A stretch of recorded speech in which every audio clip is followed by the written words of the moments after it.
இந்த மார்கழி மாதத்திற்கான சிறப்பு என்ன அப்படின்னா, பொதுவாக மனிதர்கள் பொறுத்த வரைக்கும் 12 மாதங்கள் சேர்ந்தது தான் ஒரு வருடம். ஆனால் தேவர்களுக்கு அப்படி இல்லை. புராணங்கள் படி 12 மாதங்கள் தான் தேவர்களுக்கு ஒரு நாளாக கணக்கிடுறாங்க. அது எப்படின்னா, தை மாதத்துலேருந்து ஆனி மாதம் வரைக்கும் பகல் பொழுதாகவும், ஆனி மாதத்துலேருந்து மார்கழி மாதம் வரை இரவு பொழுதாகவும் கன்சிடர் பண்ணுறாங்க.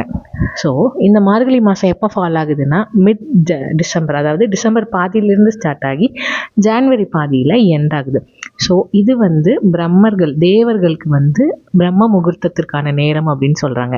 ஸோ தேவர்களே எழுந்து பூஜிக்கிற நேரத்தில் நம்மளும் எழுந்து இந்த பிரம்ம முகூர்த்தத்தில் விளக்கேற்றி தேவர்களையும் பிரம்ம தேவரையும் வழிபட்டால் நம்ம நினச்சதெல்லாம் கிடைக்கும் அப்படிங்கிறது ஒரு ஐதீகமாக இருக்குது.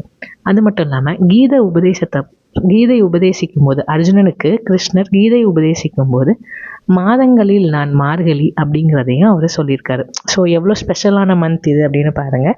அது மட்டும் இல்லாமல் இந்த மார்கழி மாதத்தை நம்ம தனுர் மாதம் அப்படின்னு சொல்கிறோம். தனுசு ராசியில் குரு வீட்டில் சூரியன் குடியேறுகிறார். இதுதான் இந்த தனுர் மாதத்திற்கான சிறப்பு.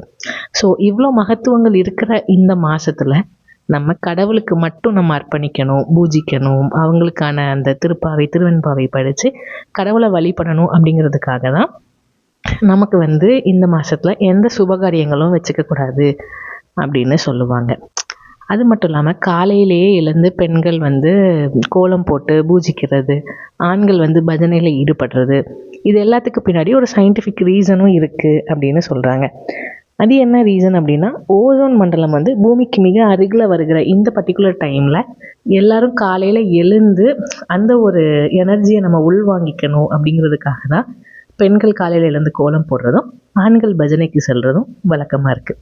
இதுதாங்க இந்த மார்கழி மாதத்திற்கான சிறப்பு. உங்களுக்கு இந்த மார்கழி மாதத்தை பற்றின அடிஷ்னல் இன்ஃபர்மேஷன் தெரிஞ்சதுன்னா நீங்கள் கமெண்ட்ஸில் அதை ஷேர் பண்ணுங்கள். தேங்க்யூ.